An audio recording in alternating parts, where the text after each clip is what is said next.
Porque o Corinthians, ele é bom sempre lembrar, né? 7 últimos jogos, somente 2 vitórias contra o Santo André e contra o Mirassol, ambas em casa, ambas com o Renato Augusto em campo. E esses 2 times que o Corinthians derrotou foram times eliminados, assim, com sobras, né? Sequer brigaram pela classificação.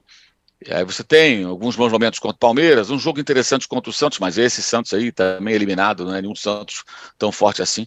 Então o time não vinha jogando tão bem, mas isso pouco se retratava no noticiário e muitos comentários. E eu acho que o grande problema é que foi criada uma cortina de fumaça e o corintiano, em geral, salvo exceções como o Juca, embarcou nessa, de direcionar tudo para o ex-técnico, que foi para o Flamengo.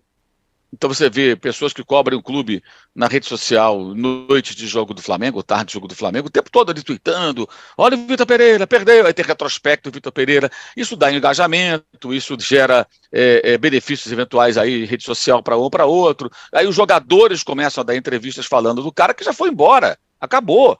Aí o clima ficou melhor ontem, tinha meme de aparelho de ar-condicionado com a cara do Fernando Lázaro. Ele não tem nada com isso. Ele não tem nada com isso. Não foi ele que falou que o clima melhorou, foi Roger Guedes numa entrevista, né, já insinuando que antes era ruim.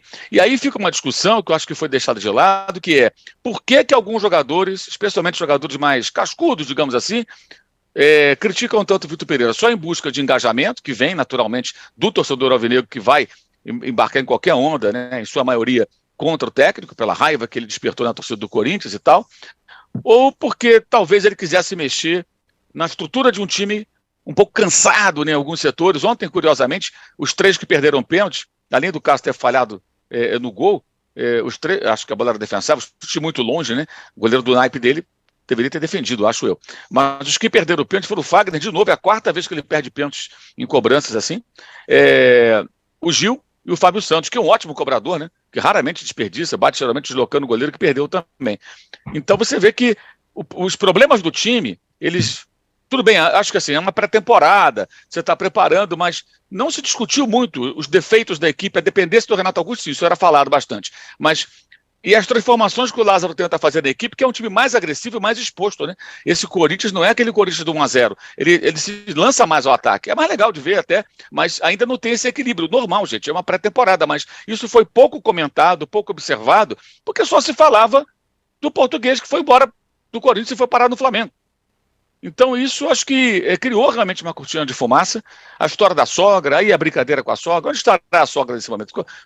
Então isso acabou, de certa forma, como muita coisa acontece no Corinthians, servindo para desviar o foco. Teve a história do Cristiano Ronaldo, né? Já tivemos no passado Cavani e outros nomes que nós sabemos que dificilmente o clube vai contratar, porque não tem condição financeira para isso, embora o Corinthians faça alguns esforços, digamos assim, que contrariam a lógica das suas finanças.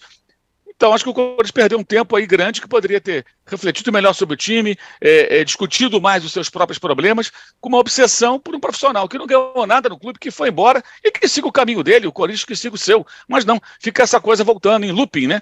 Agora, não sei se vai continuar ou se vão parar com isso e se Ô, preocupar Mauro, mais com os problemas corintianos, que não ô, são poucos. Mauro, ô, Mauro, tem também o Everton Ribeiro monitorado e o Roberto Sim, Firmino. tem isso, é.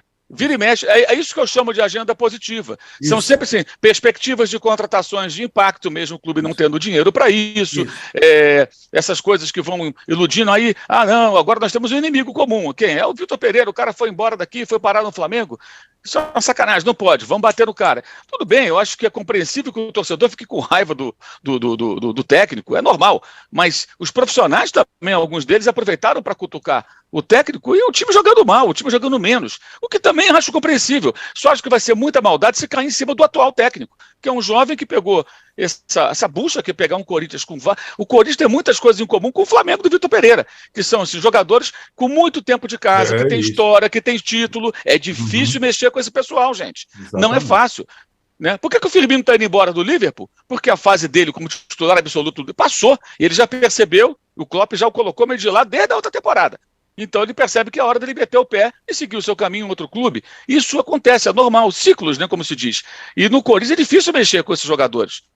Né? Aí o Fagner vai dar entrevista, também fala do Vitor Pereira, e o Corinthians acabou esquecendo dos seus próprios problemas. É um papelão, embora seja uma pré-temporada, é um papelão, como também foi um papelão o Flamengo perder a Recopa pro Del Valle, perder pro Al Hilal, e essa coisa. Perder pro Palmeiras não é papelão, aí é normal. São confrontos de dois times muito grandes, muito fortes e competitivos, de campeões. Mas os outros foram papelões também, como essa sequência de derrotas. Papelão no Rio, papelão em São Paulo. Só que o papelão do Corinthians, ele ficou muito tempo aí sendo ensaiado com esse retrospecto ruim e meio que ignorado. Por quê? Só se pensava no técnico Vitor Pereira. Não sei se agora vão esquecê-lo e sua sogra, ou se continuarão com essa obsessão.